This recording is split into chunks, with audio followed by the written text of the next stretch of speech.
Welcome everyone, and thanks for tuning in to the Qual Point of View, a podcast series by Ooloi Labs.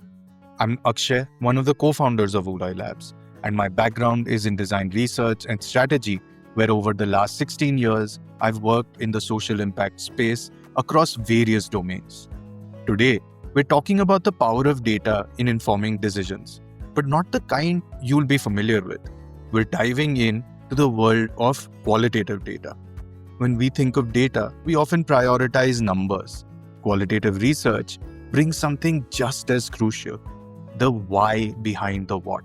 It captures human stories, experiences, and nuances that go far beyond numbers, helping us truly understand the issues we're trying to solve. On today's episode, I'm joined by Anna Lawton and Kevin Shane. Both are partners and co-founders of Noodle Research Strategy. Anna is a trained social anthropologist and applied ethnographer. She has an extensive experience tackling challenging problems both nationally and internationally. She is adept at applying innovative research methods to uncover deep human insights and possesses a strong background in human-centered design, user experience research, and market research, enabling her to bridge academic rigor with practical application.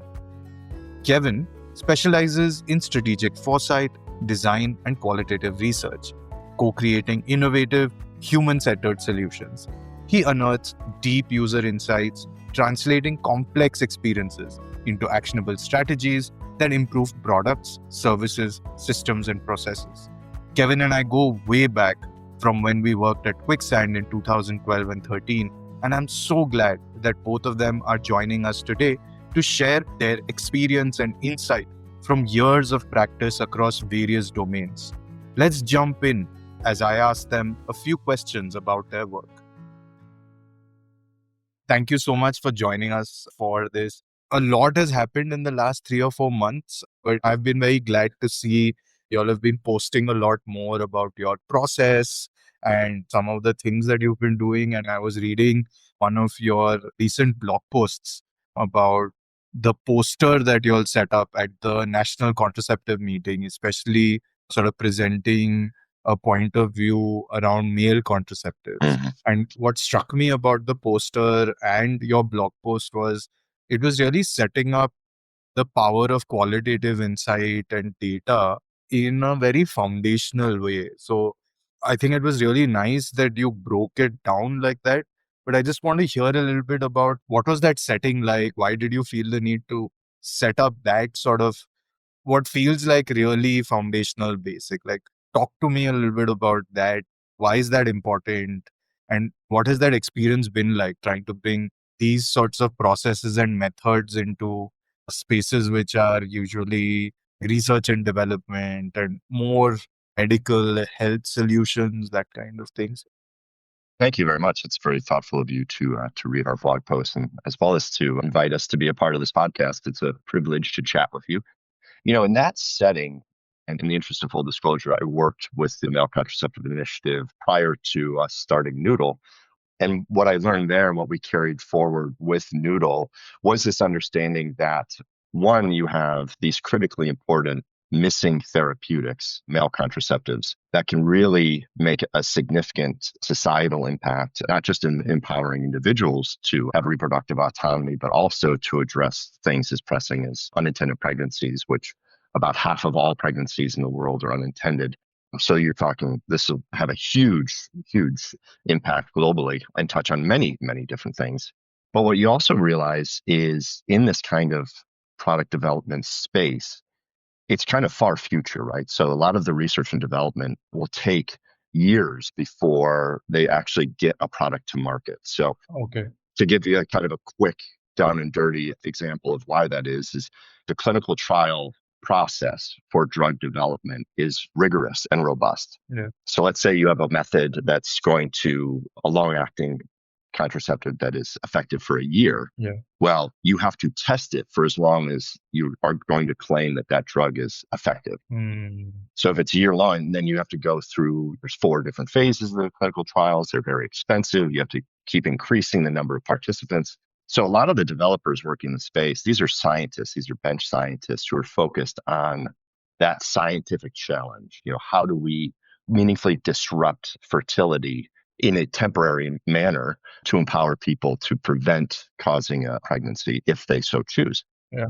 So they're thinking solely on the science side of this. Yeah. And it takes years, and it depends on the metrics you look at, but it can cost upwards of $1 billion to bring a new drug to market. Wow. So it's a massive, massive capital investment. Mm-hmm. So where we come at this challenge is thinking, okay, so it takes years to develop these products. They're going to have a massive impact, but it's going to cost a considerable amount of money to create these. What we argue for and what we try and represent through Noodle is in parallel, you should be investing in understanding things like user preferences, pain points, fears, concerns. And also, in the example of male contraception, there's a very specific challenge in that the understanding of male fertility and male reproduction is quite limited vis-a-vis what is understood about female contraception. Mm-hmm. And that's scientifically, not even behaviorally or attitude wise. You mean scientifically, it's not very well. Exactly. Oh, okay. And that's just historical lack of funding or investment in that research, basically. Yes. And one of the primary drivers of that, too, is you think about the Hippocratic Oath that all medical doctors take, right? And that's first, do no harm. Yeah. So one of the challenges that we have that entire field has is that in the case of female contraception, women who are experiencing a pregnancy face physical risk, up to and including death. So you have a higher threshold for side effects because ultimately, if it falls short of causing death, you're preventing a greater harm from occurring. Sure. Whereas in the case of a quote unquote male or a sperm producing individual, there is no physical risk from a pregnancy. So that historically has led to some of the focus being women because they are the bearer of the children. So what we really argue for is like you really need to think about not only as you're developing these therapeutics, the method in which they are consumed, whether it's a pill or a gel or something that's injected into a body, and really understanding what people's kind of threshold is for those different methods of not only taking the therapeutic, but also how it works and how long it works. So really developing that robust understanding of what people want, why they want that, and how you can meet that as you're developing these is critically important so that when the first methods make it to market, you're not doing that sensitization. You're not doing that kind of product profile work. You're actually doing that in parallel. So as you're developing the drug, you're also doing that kind of messaging, that education, the marketing and sales that's required to really get people excited. And then also when you think about limitations in funding, by also building up that interest and that knowledge of it, you can create kind of a movement behind it and you can champion and show that there's a market. So then funding will follow the market. Yeah. I've got a specific example, if I can just add it. Yeah. Akshay, I was working at FHI 360. This is actually for female contraception in this instance, but I think it kind of echoes what Kevin was saying a little bit. In our experience as researchers, I personally do find that I often come across developers who have a fixed idea in their head of what they think will work and what the market needs. And then you end up maybe sometimes trying to retrofit that according to the market. And also remember, the market is very diverse. LARCs are very popular, so long-acting kind of contraceptive methods are very popular, including the IUD in Southeast Asia. They are not in sub-Saharan Africa. It's just there's many cultural nuances that need to be understood when designing, developing, and as Kevin noted, marketing. So a few years back when I was still at FHI 360, and even after we started Noodle, I remained on this particular project, but we were looking at the acceptability of biodegradable implants in sub-Saharan Africa. So in this case, it was Kenya and Senegal. And these are products, there are two different products that are being developed. One that is quite similar to the kind of existing implant, which is permanent and needs to be removed. And the other one, the current implant needs to be removed. One is a little bit more like that in that it's kind of in the shape and quality of the material. The other is the far more porous, kind of brittle material that biodegrades, and it's different pellets that are sort of lined up in the skin. So different kind of products. And we went to groups of women and other, we talked to service providers, some doctors as well. But again, they were creating these products because they felt in their experience, removal is a huge barrier to use. So women find it expensive. It's difficult to remember when they need to go back to get their implant removed. And doctors often find it difficult to remove. So you have this whole kind of 360 view of challenges arising in this 360 view of provision of this particular product. So product developers said, well, if it biodegrades, then it doesn't need to be removed. So problem solved. And what we found when we went to Senegal and Kenya is that the fact that this product biodegrades caused many concerns for many women for many reasons.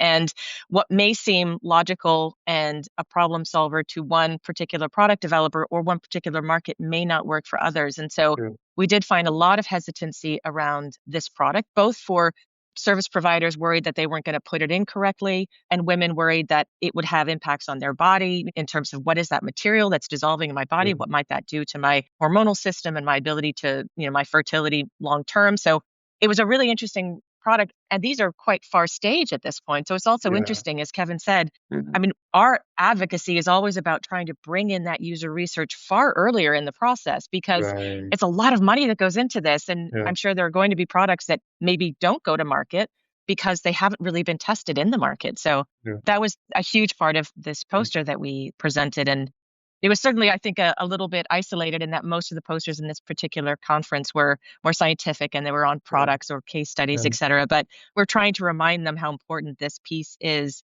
to product development and understanding user preferences, acceptability, as Kevin says, and as we talked about, just this idea of adoption.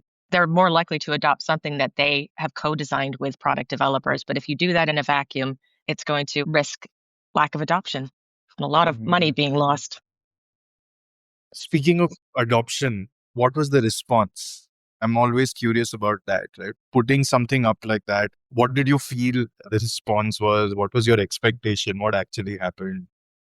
I think the one challenge you always have is kind of convincing people like why qualitative versus quantitative, right?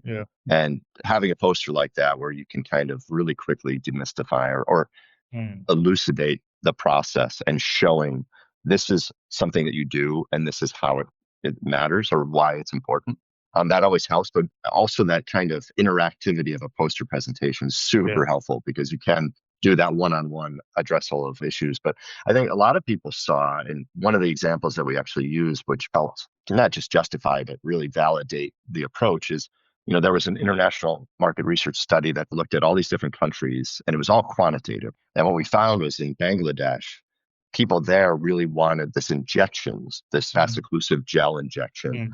And that was an outlier from other countries. Other countries, the preference is more for like a daily pill or non-demand type of a pill. And so you get this kind of the what from quantitative, but you don't really get the why.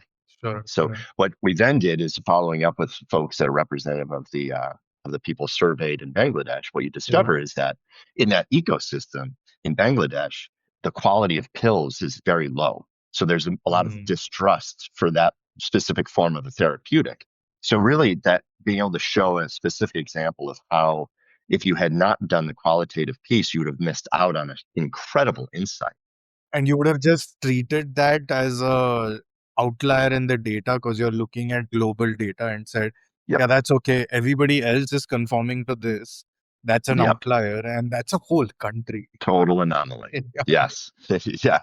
So that's the thing. I mean, above and beyond when we say qualitative research, I think we should kind of expand upon that. So at Noodle, we're thinking things not just in-depth interviews and focus groups, but also ethnography, anthropology.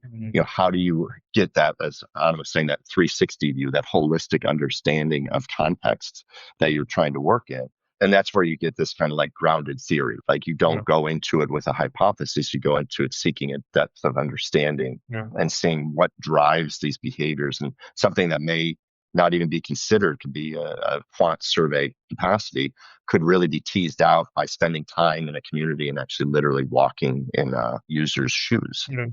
I mean, going back to the poster as well, I think it helps as well when you start bringing in things like journey mapping and persona development, not just for that strategic ideation across like a journey map, but also understanding the touch points that drive what people do and when and why. But then when you start layering in things like personas, then you have the opportunity for people to really do some interesting product ideation and wearing different hats. It's like forced empathy or something. Like you have to try and think like, okay, if I was this person in this context with these realities, how would I actually behave? And so I think that's where you start. And that's already such a shift, right? Like Mhm. I think Anna was mentioning that a lot of product developers tend to come in with a sense of, I know what's going to work, what is the right format, what's the right go to Oh, market, yeah. etc. And I think by kind of setting up all these different ways, they're almost like lenses or costumes you put on to be able to put yourself in that situation. So I'm curious about the next step in the process. You finished your research, you have the data, the insights, and you have your outcomes in these various formats. But then there's this handoff to your client, right? And then it's their responsibility to go from insight to action. And you have limited agency there. And so I'm curious to know how you navigate that. How do you ensure that action happens in a certain way? I can jump in first, Kevin, if you want, only because my mind went straight to a lot depends on the client or the audience that you're making or visualizing the insights for, if they are visualized. But I'd mentioned my work with FHI 360 earlier, and a lot of the outputs that they desired and that funders desired were publications, which typically are very text heavy, light on infographics, or maybe charts or a graph here and there, an illustration of a particular product if it's a contraceptive method sort of study. But there's strong legitimacy in that particular piece because it's peer reviewed, it has been thoroughly vetted, it typically follows a very systematic structure in terms of its development and the analysis of the data as well. I think I may have mentioned to you in previous conversations, Akshay, that I was sort of brought into FHI to help in some ways temper the rigor and robust and lengthy and expensive nature of the qualitative research that they conducted, and trying to insert and inject a bit more human-centered design, rapid ethnography, kind of a more innovative process that's a little faster, a little bit more creative, and a little less sort of, again, robust and rigorous. So in some cases, our outputs weren't necessarily a publication, but I think in most cases, 99%, that is one of the preferred outputs because, again, as I said, it has such legitimacy and power in that particular community. But as Kevin can attest, our clients that might be in the private sector or even in the nonprofit sector, but need the insights to be able to disseminate amongst their stakeholders, we tend to find we are working a lot more with visualized data, personas, journey maps, infographics that kind of encapsulate a lot of the rich qualitative data that we've collected and the insights that we've developed in ways that are powerful visually and succinct, unlike a publication in most instances. So it's not always very thorough. It's often quite distilled and bulleted sort of takeaways, insights are in interpretation of the most salient points. But I'll let Kevin also mention or piggyback on that if you have thoughts on different types of outputs that we are asked to produce. Yeah, absolutely. And I think one thing that's really an inherent challenge we always have, and what you just said, actually, too, with like, it's a fairly common thing, is that clients may come and say, we have a specific idea in mind, or we want you to test this product that we've got a prototype of, or we want to understand, we think this service innovation is going to really move the needle with our customers. So get their feedback and provide that to us. And what we try and challenge and what we push back in is to say, all right, first of all, let's pause. And before we talk to anyone outside of your organization, we need to speak to all of the different representatives of whether it's marketing, sales, the C-suite, customer service, the engineers who are developing products, and really sit down with them and say, okay, what do you need out of this? What information do you need out of this? Yeah, yeah.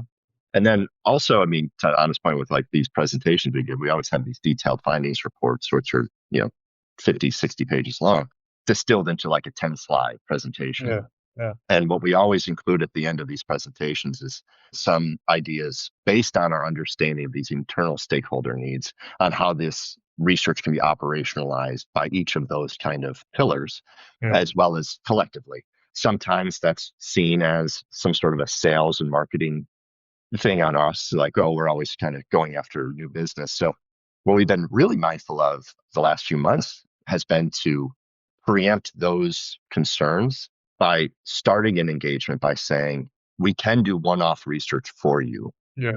However, the greatest benefit is to look at this as developing a continuum of understanding of the stakeholders you're most interested in. Right. So again, going back to like grounded theory, let's go and understand what they have to say. Let's unpack that with you, and then let's iterate on that. So if you think about like the 5-step process of design thinking, sometimes we get stuck after like just this empathizing, right? So we've done the research, here you go, and it goes into a black box that we don't have a window into, and we hope that the client operationalizes it.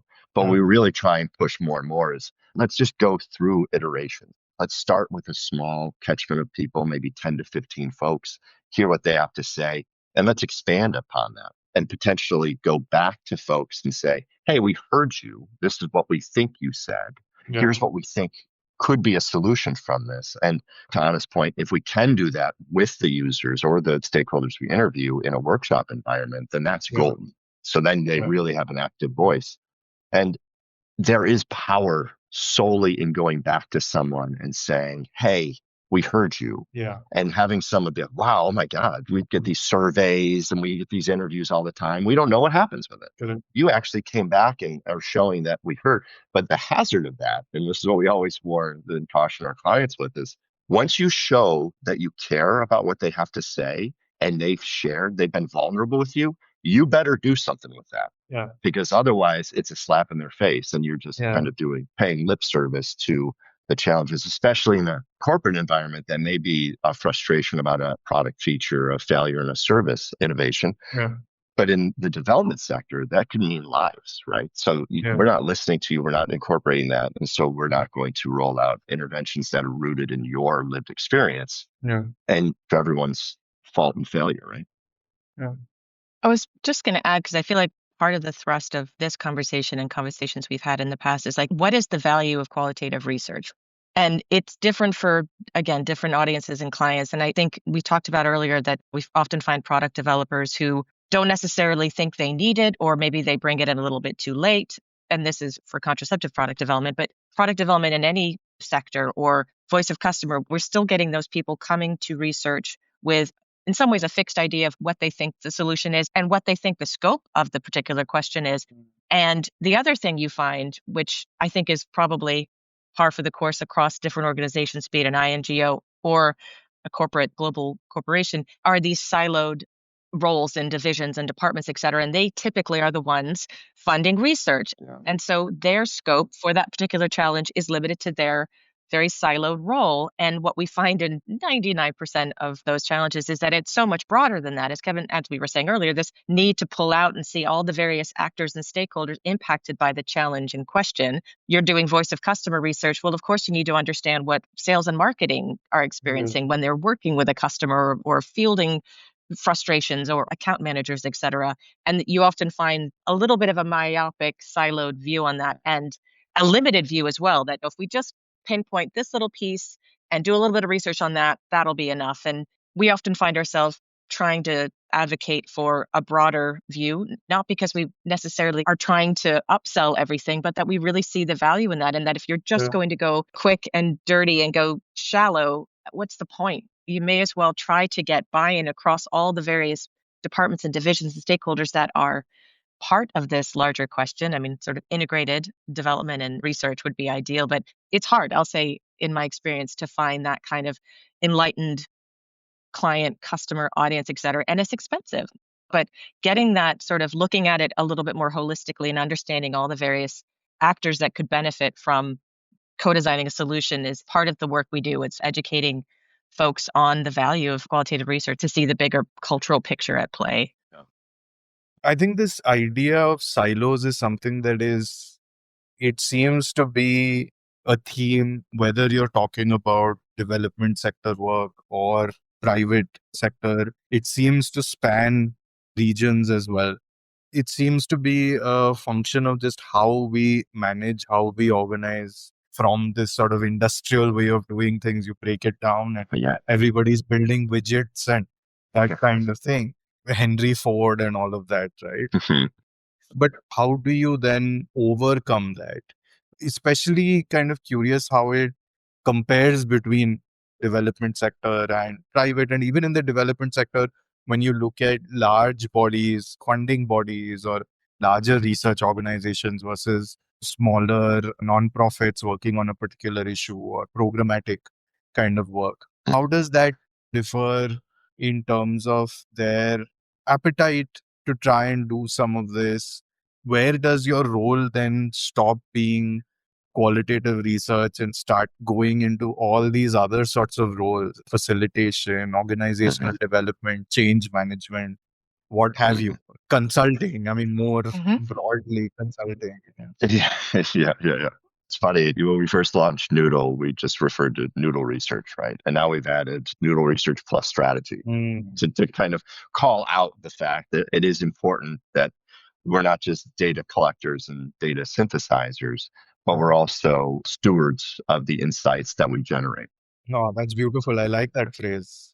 Yeah, thank you. I should put that on my visiting card. So but when you think in a best case scenario, what we strive for is to launch any engagement with a client with a facilitated workshop experience with as many internal stakeholders as possible to unpack, almost establishing a baseline of where are you at, where do you want to be, and how does this research facilitate achieving those milestones to getting you to that ideal state. But Kevin, just a point there, right? Yeah.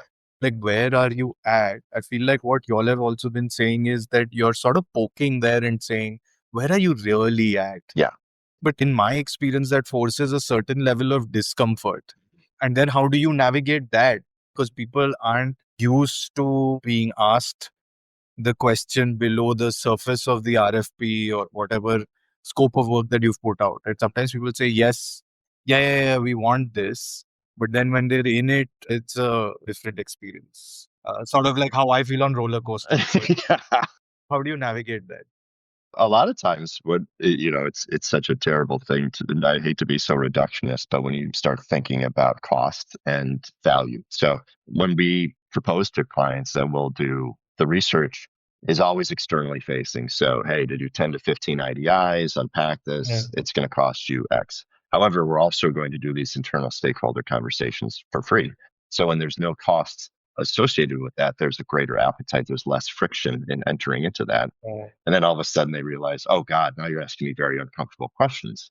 But we've shown this in the past with some of our clients that it actually reframes the research mandate sometimes because there again, you're helping break down hypotheses before you're even engaging with an external stakeholder. So, hey, you may think that there's a product feature failure that's out there, but it may actually be a customer service issue or a sales and marketing challenge. If you improve the packaging, then you might make the product more appealing. So it helps with that. So it's like, hey, we didn't have to go through 3 months of research to identify this. We've now helped address that already because you guys have not had those internal conversations yet.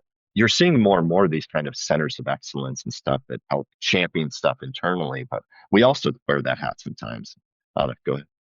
No, I was just going to say, we often speak in terms of sort of research literacy or assessing our client, a partner, a collaborator, in terms of their research literacy, meaning how much do they see research as being important and a little bit more kind of, again, holistic and pervasive. And it depends on the client. But I think something we have noted is that sometimes it takes time, right? It's a relationship you build through repeat work. And that's when you can start to work on their sense of the value, again, of what you're doing and maybe pull out a little bit and include other things. And hopefully in the end, save them money by developing a more comprehensive research approach, as Kevin said. So one of our repeat clients has a center of excellence, and there's tons of silos and tons of departments and tons of products and divisions, et cetera. And they have all these very siloed research projects, and their sort of mandate is to somewhat aggregate that data and kind of use it more broadly across the organization and create more of a global or pan organization kind of strategy. And then they also tend to take on the internal piece. So their interpretation is that they're better off talking to their employees than an independent researcher, although I think we would certainly argue differently. But it's that piece too. It's like sort of educating your clients and trying to convince them of the value of research, more broad and more deep research. But it's not easy. It really depends. And I mean, us having a center of excellence is already an indication that they do value a little bit of that kind of integrated approach and aggregating data and doing research. But also, I mean, we've experienced with other clients as well when they have a consumer insights department or when you see that, there's a little bit of a positive hope that there may be a little bit more value associated with research, but it can be very difficult. And qualitative in particular, because it takes longer, it typically is more expensive, and it's a little bit more squishy. It's quotes and it's insights that we've developed. It's a little more esoteric, the process that we come to those findings. I think with quantitative data, they love it because it's statistically proven, or there's not hard and fast numbers, and they like their little bar charts. And so, but as Kevin was noting, but what we struggle so much is like, but why? Yeah. You might say X, Y, Z, consumers or end users want this, and there's never that why piece, which is maddening. So I feel like a blended mixed method study is always a great idea, depending on the particular challenge at hand. It's not always required or necessary, but yeah, to answer your question, part of it's just developing that relationship and time. I just wanted to jump in here and say, I also feel compelled to share too that one of the reasons when we first started having conversations about what you guys were doing with the open knowledge framework and allowing for access to more participants or players at our internal stakeholders to unpack data, what we often see with one of our big repeat clients is there's research exhaustion. We'll talk to participants and say, God, we just spoke to someone just like you and shared these same exact sentiments. What's being done with that? And it's expensive to do these constantly, the redundancy of research. So when you think, again, like using the development sector as an example, someone may go into a project focused on, maternal health, and they're focused more on like healthcare provisioning. But they're not talking to the nutrition team. They're not talking to the water and sanitation team. They're not sharing that information that they've gleaned with those other teams. So the serendipitous moments of innovation aren't there because you have a singular perspective and you're only thinking of it in that perspective, when someone who's wearing a different hat may look at that same data and go, oh my gosh, that's incredibly important insight for the work I'm doing. So again, that's where you start showing. And the population is the same. Totally. Yeah, exact same. Yeah. And in some cases, people are going and meeting the literally exact same people, right? Literally. Yeah. And that's also an experience. Like there was this other group that came and met me a month ago and asked me sort of similar questions. What happened about that? Like that silos across organizations in the same domain, different domains in the same organization, all of that. Yeah. Well, and I think about when you and I years ago worked on that Project Saman, the big sanitation project, when I was in Bhubaneswar for all those years, I would actually get asked by some of the funding organizations to help researchers from other countries, just navigate the slums in Bhubaneswar and help kind of sensitize them to the area. And you have to empathize with research participants or these populations that are being focused on for these various research initiatives, because it turns into like a human zoo. So you're in people's communities, you're in their neighborhoods, you're in their homes often, and you're expecting them to bare their souls to you and be extremely vulnerable and share this information. You better respect that and have a deep understanding of how intrusive that can be and how challenging it is to be that vulnerable with a complete stranger who's going to swan in, you know nothing about them. They bare your soul to them, and then a few weeks later, you look around and go, well, what happened to that guy? What's going on? And so I think there's also that the respect for the people who are giving you these incredible insights has to be at the forefront of your mind, and thinking about how you maximize the information that you gather in any one research initiative. So again, think about your open knowledge framework and that kind of impact multiplier that it represents across so many different stakeholders. And again, like we give multiple presentations of our research findings. And half the time people are like, sorry, I only have 10 minutes. I got to go. And so we'll record it and share. Maybe they'll watch it. But you also have people who are really into it, really want to dig into the data. So the more that we can create these resources that allow for asynchronous exploration of data and research and kind of serendipitous cross-departmental collaboration, that's where you're going to see real impact and real innovation. And that's where the magic is, right? I'm curious about this. The last 2.5 years of people engaging with the explosion of these AI tools, right? After ChatGPT went public, I think it's changed the way people engage with large text. I mean, there's a lot to worry about on that front, and a lot of things that aren't going in the right way, but do you see a shift in terms of how people approach the raw data that you might share, or even somewhat processed data like you're talking about, Kevin? Even the larger people, the middle of the bell curve, as it were, do you feel like there's a shift there in an appetite to engage with richness, even if it is summarizing it and things like that? What are your takes on that? Because we are experimenting with integrating AI in very specific ways so as not to flatten, but to engage, if I can put it that way. And so just your thoughts on that.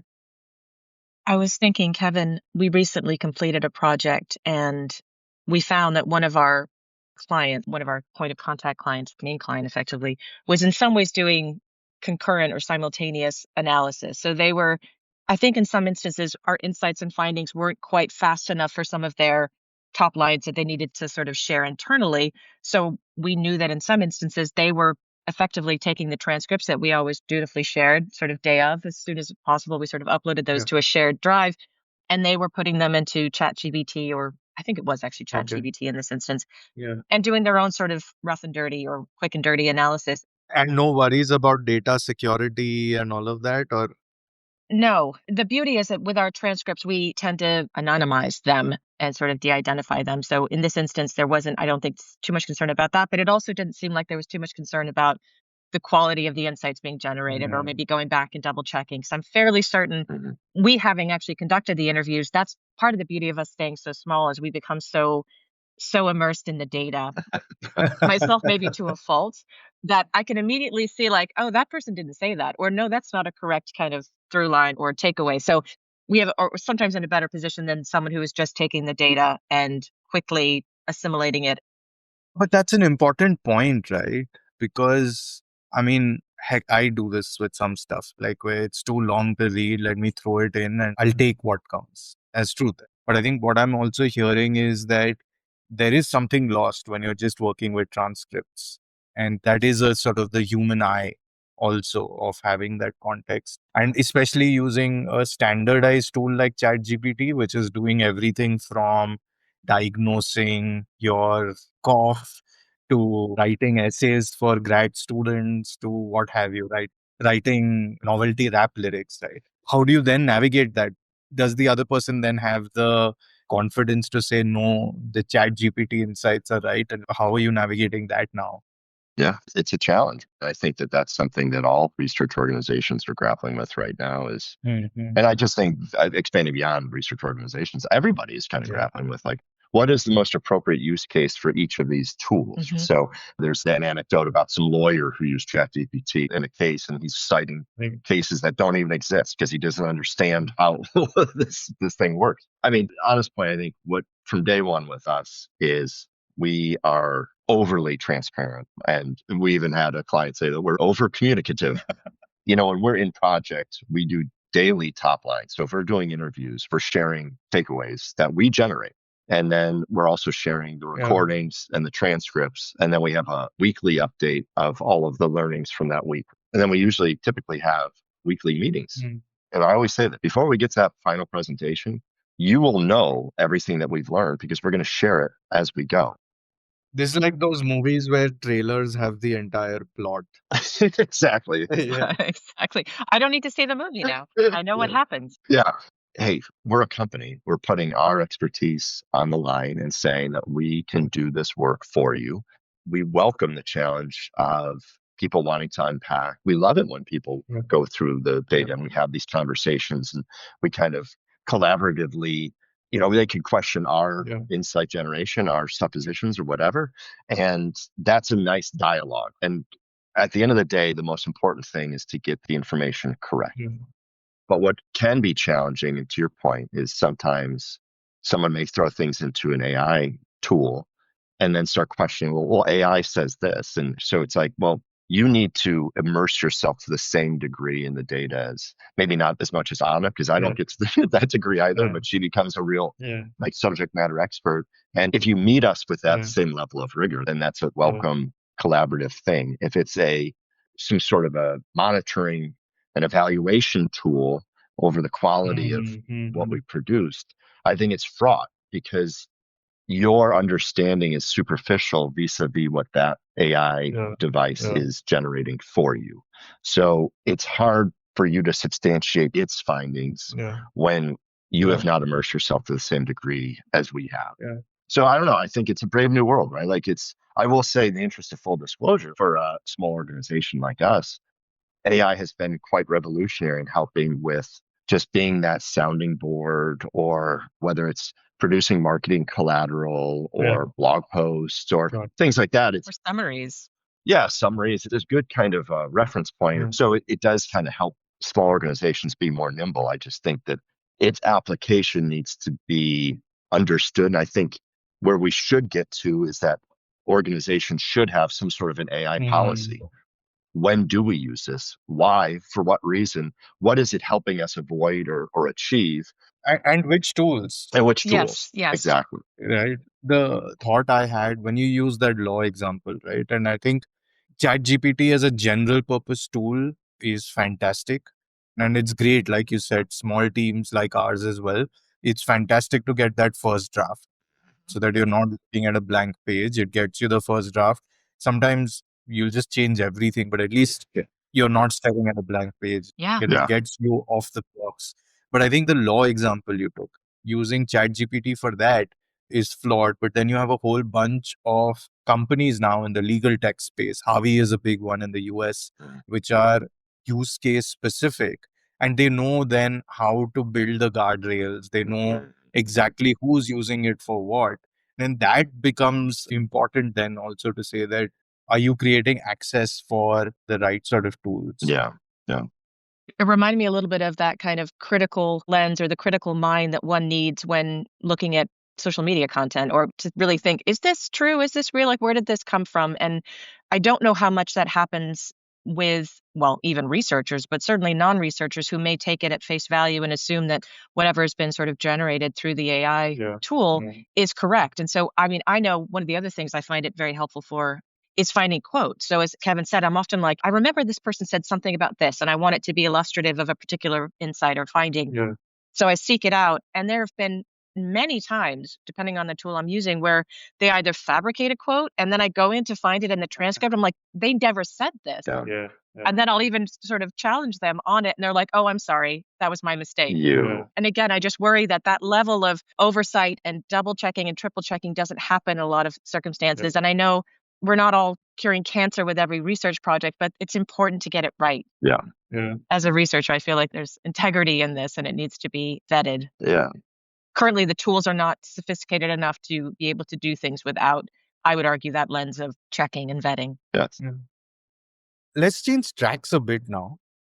I'm really curious about how in these larger organizations, which have usually relied on very traditional methods of research, those processes, how has your experience been around bringing in human-centered design tools and methods, and what really has worked in those being accepted? I'd love if you can unpack that a bit. Well, as I mentioned, so it sounds as though funders, some of the main ones in global development space, USAID and the Bill and Melinda Gates Foundation, et cetera, there was this growing appetite for human-centered design, which was kind of growing in usage in sort of the tech sector and certainly digital spheres. And so this idea of bringing in these innovative, more creative as well. So, I mean, it's not just, it's about eliciting potentially more unconscious, different kinds of information. It's less sort of surface. One could argue it goes more deeper into sort of latent thoughts and perceptions and demands. So we were both kind of selling it as quicker, cheaper, more creative, a little bit deeper, a little bit more effective in, again, really kind of getting at the various questions at hand, whatever they may be. But there was a lot of friction. There remains a lot of friction. It wasn't desirable or appreciated or considered a valid form of research by many people. I think it still isn't, primarily because there's a decreased level of documentation. There's less of a group process involved. So again, I think we talked about maybe sort of intercoder reliability is a big thing when you're coding transcripts and using a more kind of an in vivo coding software. I'd be interested actually for you to tell us the various coding tools that you've integrated into your software. But it's very laborious, and it tends to be teams of several people that then come together to double check that you all interpreted the same line of every transcript the same way. And I mean, it's very assuming and it's very thorough, and that's wonderful. But I don't think every challenge research question needs that level of thoroughness and being checked or detail oriented to that level of minutia.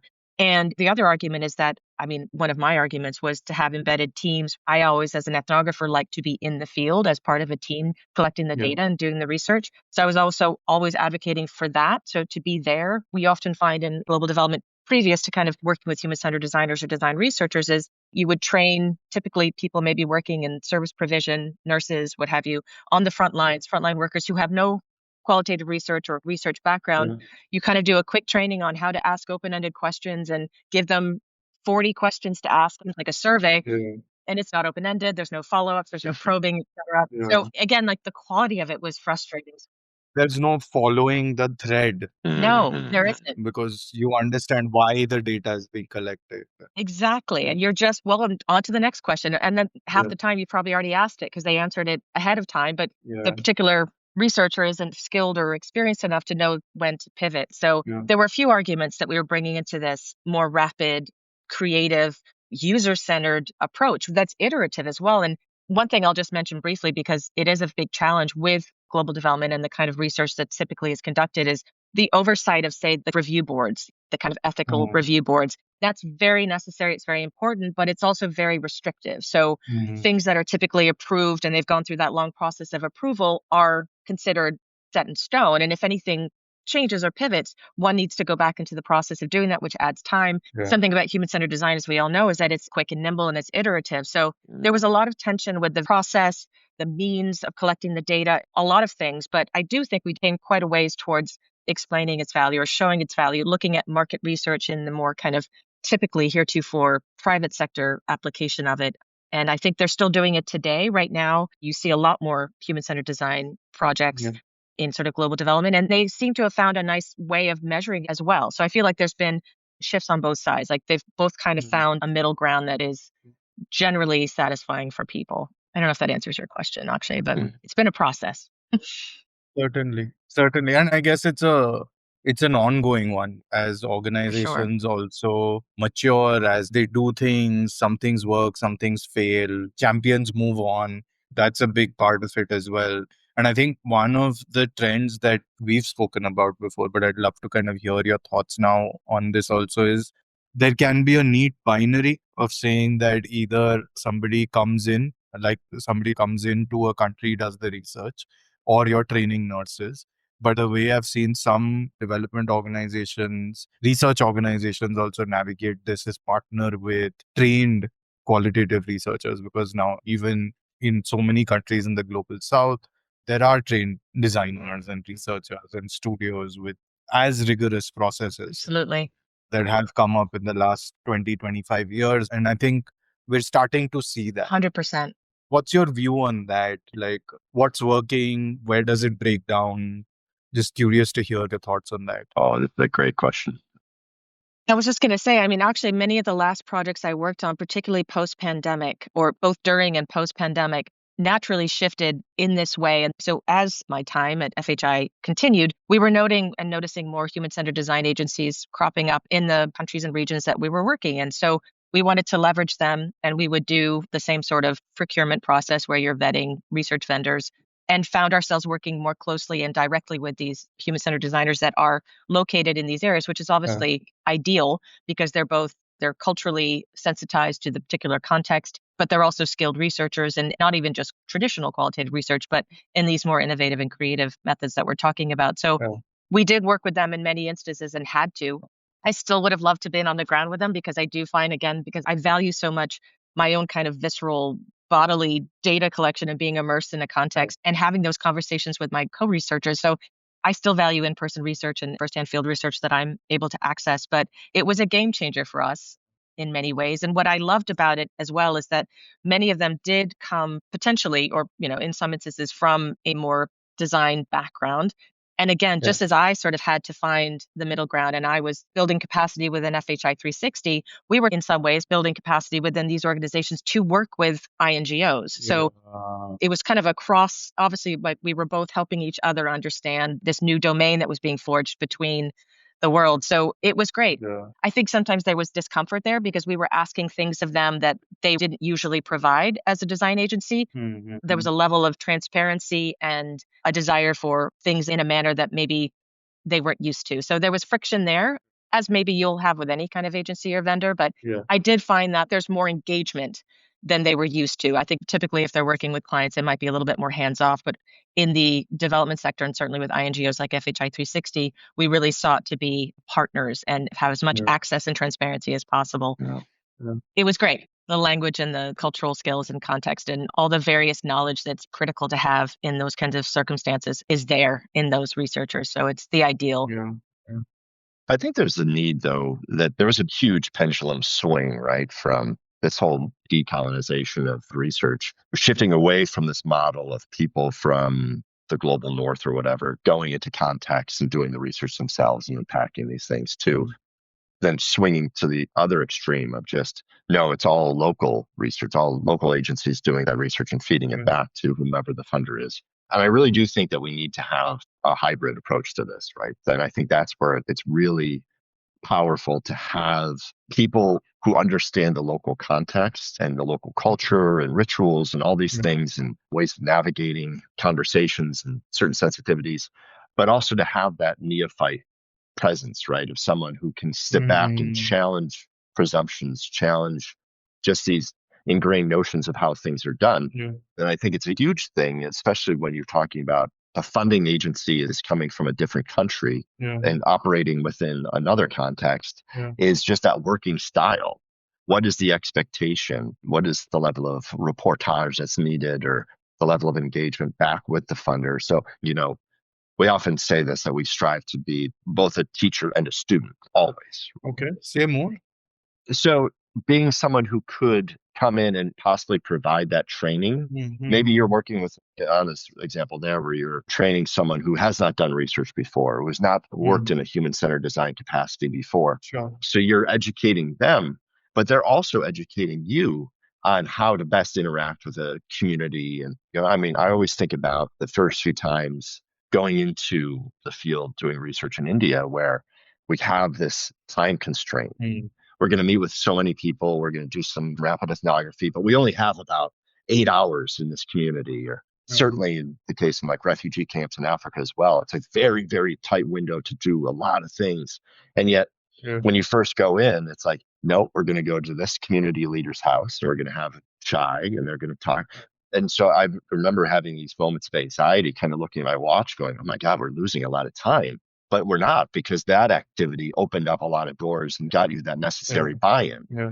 So if you don't understand the local context and culture, then you would have potentially offended people. Sure. And then your research is out the window because you violated these unwritten rules that you weren't even aware of. So I think that kind of teacher-student hybrid dynamic is important. And it's also critically important as a researcher for you to meet research participants' vulnerability with your own. Be able to say, I don't know the answers. I need you to help me better understand this, because I'm here to try and help address a challenge that's impacting you directly. So because you're more impacted by this, who cares what my concerns are? Let's focus on what you need to share with me. And I think that's where it's very powerful. And I don't know, it's scary too, though. Like, this is an anecdote that may not fit into this conversation, but it just stands out because when I moved back to the States, I was invited to speak on a panel of university, and it was a bunch of undergrad students who were learning about human-centered design, qualitative research, and iterative approach to design. And I was on a panel with 3 other HCD practitioners. And at one point, we're all talking about our work and we were taking questions from the students. And of course, at the end of the session, the student raised his hand and he said, okay, I think I get it. Let's say I'm working in a context and I know that the solution is an app for a smartphone, but this community I'm working in, they've never even seen a smartphone. Yeah. So what you're saying is that I should first train them on how to use a smartphone, and then I can layer in my solution, which is an app that works on the smartphone. Yeah. And the other 3 practitioners kind of agreed with him. What? And said, yeah, that's the tension. And you have to understand that sometimes you have the solutions, but you need to kind of Mm. lead them. Like, Yeah. when it came to me Yeah. to comment on it, it's like, okay, this is what you just said is an example of why HCD exists, because your idea is the problem. Yeah. That you have come up with a solution in a vacuum and you're trying to retrofit it into a community. Yeah. And if that community does not value the solution, it's their fault. Mm. So there is no way, I'm telling you right now, there's no way that that community, if you're practicing human-centered design, would bring up an app if they don't know what a smartphone is. Yeah. So that's the thing. You have to hand over the responsibility and you have to empower them to be the solutioners. And you have to have big ears and listen to everything they say and make sure that you get it right and you go back to them. And that's the magic of HCD, that iteration. And I just think that that's part of the challenge too, is not only are you, as a qualitative researcher, a steward for the insights, but you're also a steward for the process. And that is incredibly true for human-centered design. You have to ensure that you are true to its ethos, its approach, and its outputs. So Yeah. you have to set your biases, your preconceived notions aside, and just be a blank slate that they can write on, and then you take it back. Mm. So I'm just trying to kind of think back to this hour or so that we've been speaking, right? And I feel like there's a few things that are almost coming out as trends that you're seeing in how you engage with organizations, whether they're in the development sector, INGOs, or the private sector, right? And I think we've talked about age-old problems, Yes. working in silos, insight not necessarily being able to drive action. But then there are these sort of newer trends, right? The decolonization and the swinging of pendulums there. And I think the pandemic was a turning point there for this sort of thing. But the use of AI and AI tools, and that augurs well and all kinds of horrible, right? So we've got this whole mix of these sorts of things happening, trends happening. And I think my question, as we kind of close this out, and maybe you all can take it one at a time, is couple of things, right? So what advice would you give to our listeners in terms of like, how do they navigate this as they go forward? And especially given that we're looking at a whole bunch of systemic challenges also. Mm. So how do they kind of navigate that? And really kind of comes down to how many organizations are actually asking the why? Given tight timelines, sense of urgency, all kinds of funny things happening with funding, how many organizations are actually asking why, and how do you help them along on that journey? It's the two of you are out there fighting the good fight, but hopefully there's a whole bunch of other people listening in. How do we build that muscle as well? What's your advice for other practices like yours? Because I imagine there are a whole bunch out there. Yeah, that's a great question. And it's a very multi-layered question and it's kind of challenging to answer. But when I think about my own personal journey, my professional journey, which is very, very diverse, and I worked in many different fields that were seemingly incredibly divergent, but the through line has always been a willingness, one, boundless curiosity, always question, always be willing to question your preconceived notions. Like, do not stagnate, always seek out new opportunities to learn and evolve. And one thing that we've always benefited from greatly is collaboration. Again, that requires a sense of professional vulnerability to admit that you don't have all the answers. Mm. And I think, again, with something that sells through the value of human-centered design is you may have cracked the code and had an amazing service or product innovation today. That product or service is not going to resonate a year or two from now. Mm. So if you want perpetual growth, it's perpetual learning and perpetual engagement with the people and the communities that you're seeking to serve.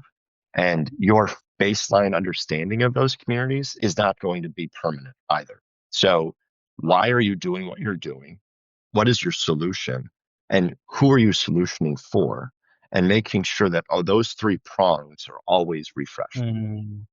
One bit of advice that I got from our former colleague, Ayush Chauhan at Quicksand, he was critical of me because I always wanted to work only in the development projects, the social Yeah. impact projects. Yeah. And he chastised me because he said, you're really missing out an opportunity to grow, because some of the things, the analogous inspiration that you're going to get from working in the diversity of fields something you may learn in UX research or working in financial systems or something may be the catalyst for really new and divergent and innovative thinking in the social impact sector. So always seek out those opportunities to break out of your comfort zone and constantly learn. Anna, if you want to. Yeah, it's nice because I feel like hopefully some of my thoughts complement what Kevin has said. But thinking back to that challenge you said, or the trend around navigating the silos, one thing is you don't have to convince everyone, but finding those champions within the organization or the agency or whatever it may be that you're working with, and find that person that maybe ideally has some pull and work with them. Work on convincing them of the value of what you're suggesting. And then another simple thought is that people may assume that when an RFP comes out or they're responding to a proposal that you kind of regurgitate back with what the client has requested. And you don't have to do that. And they often say, please, if you have other ideas, add them. And they may not be taken and they may fall flat. But what can be helpful is to do that. I mean, it shows that you actually really understood and internalized the question and that you're being creative. But to give them options, to say, like, here's option 1, option 2, option 3, and maybe option 4 is what they asked for, but also just advocating for what you believe. Like, we see where you're going with your particular approach that you've proposed, but we really think you should consider this, et cetera. So not being scared to push back or use your own experience and expertise and elevate that and amplify it and say, this is how we think you should approach the challenge.